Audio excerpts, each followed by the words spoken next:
弟兄姊妹平安，今天是2022年的1月20号。今天的经文是诗篇19篇，以赛亚书第61章1到7节，罗马书第7章第1到第6节。今天要跟大家分享的主题是归属基督。基督徒非常清楚的就是归属基督的人，我们的行为、我们的思想、我们的做人、我们的礼节，甚至待人接物，都应该要让人家感觉到是有基督的样式。通常人们总是认为自己有自己的个性比较重要，所以经常会听到一些会友啊，或是会友的家人就说：“哎呦，他就是这个个性嘛，没有办法呀。”真的吗？一个属于基督的人，怎么能够说我就是这样子呢？时常提醒基督徒，千万不要被血型、星座、生肖给捆绑了。通常人们都会说：“哎呦，这个什么血型的人，他本来就是怎样的个性啊，或是说什么星座的人脾气呢，一定这个比较好，那个比较不好。”也有人说，因为生肖，所以人就被定型了。千万要记得，基督徒啊，人们是上帝所创造的。人们不是被血型创造，更不应该被生肖所影响。西方人他们并没有生肖的概念呢。星座也是后人赋予的意义，并不是创造者或是创造人生命的一个主要因素。圣经时常以婚姻的关系来形容人跟上帝的关系。罗马书第7章第1到第6节这样提到说：“弟兄姐妹们，你们都是懂法律的人，所以你们一定会明白我所要说明的。法律对人的约束是人活着的时候才有效力。举例来说，一个已婚的女人，只要她丈夫活着，就在法律的约束之下。丈夫死了，她就不再受这个法律的限制。因此，丈夫活着的时候，她要是跟别的男人同居，就要被当作是犯奸淫的。如果丈夫死了，她在法律上是一个自由的人，要是再跟别的男人结婚，并不算犯奸淫。弟兄姐妹们，你们的情形也是这样。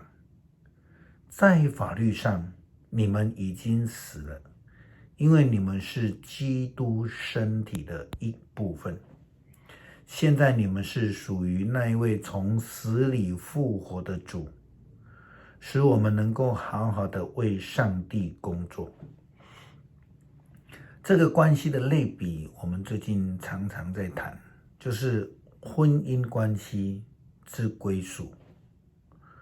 这个里面讲到归属啊，有讲到有誓约啊，有讲到牺牲啊，有付出啊。当然，这个婚约的关系里面也有获得。更重要的是忠心。这个忠心表现在哪里？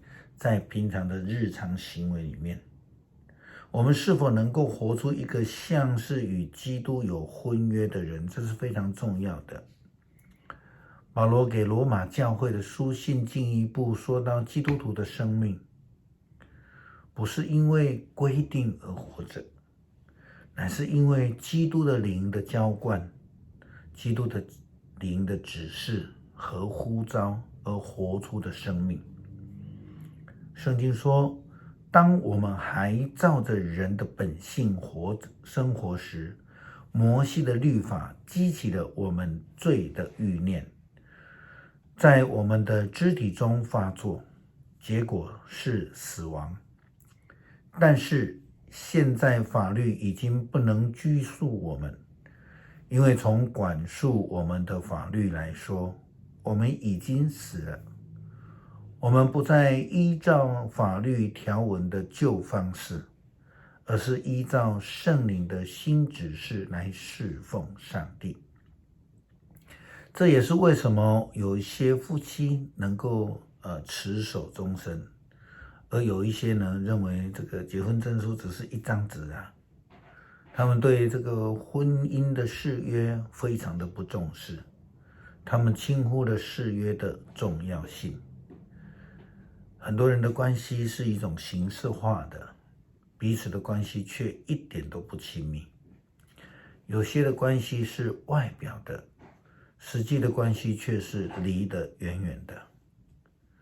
先知以赛亚这样告诉我们：至高上主的灵临到我，他膏立我，拣选了我，要我向贫穷的人传佳音。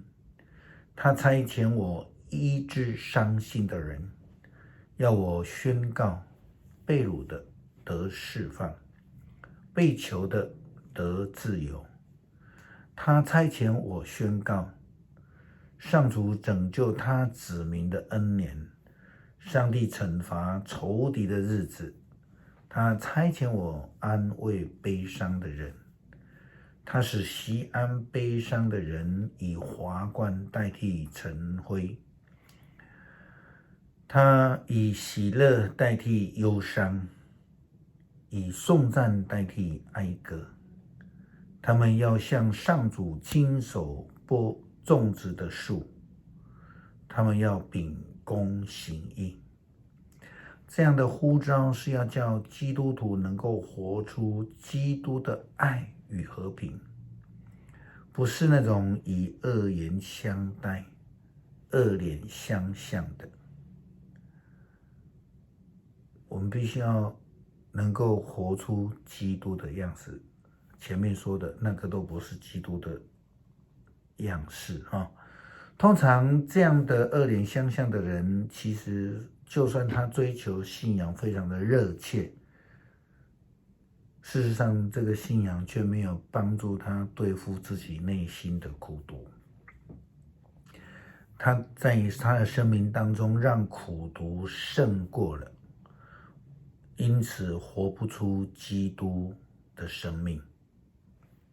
我们应当让基督的灵浇灌我们，使我们活出真正基督的生命，不但自己能够得到益处，也能够以生命来传扬医治和平的福音。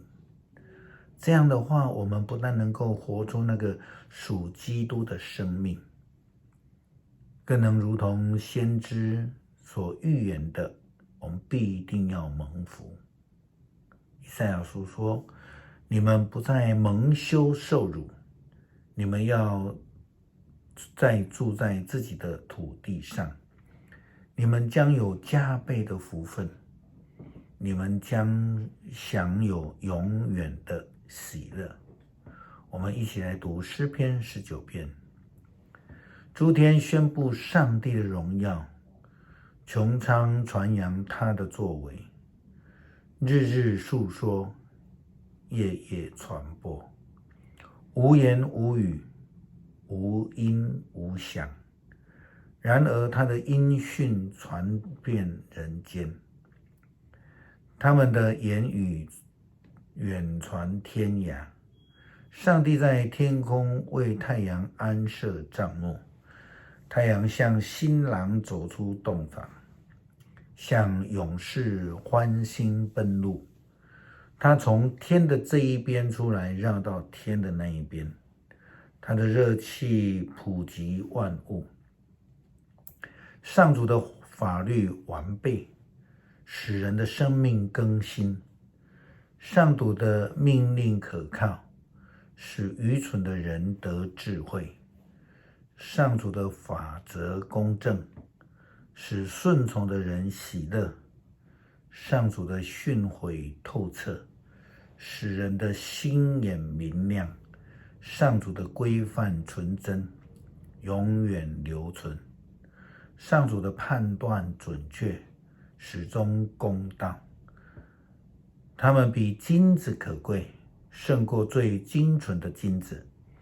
他们比蜂蜜甘甜，胜过最纯净的蜂蜜。这一切使你的仆人深受警惕，仆人谨守，获益无穷。谁能看见自己的过错呢？求你宽恕我无意的过失，求你使我不至于故意犯罪，不容许罪恶支配我，这样我就能成为无可指责的人，免犯悖逆重罪。上主，我的避难所，我的救赎者啊，愿我的言语，我的心思都蒙你的悦纳。恳求上帝让我们明白我们是属基督的，让我们的生活、言行、待人、处事都必须能够活出基督的样式，让人知道我们就是属基督的，能够归荣耀给主，献上感谢，祷告，奉主耶稣的名求，阿们。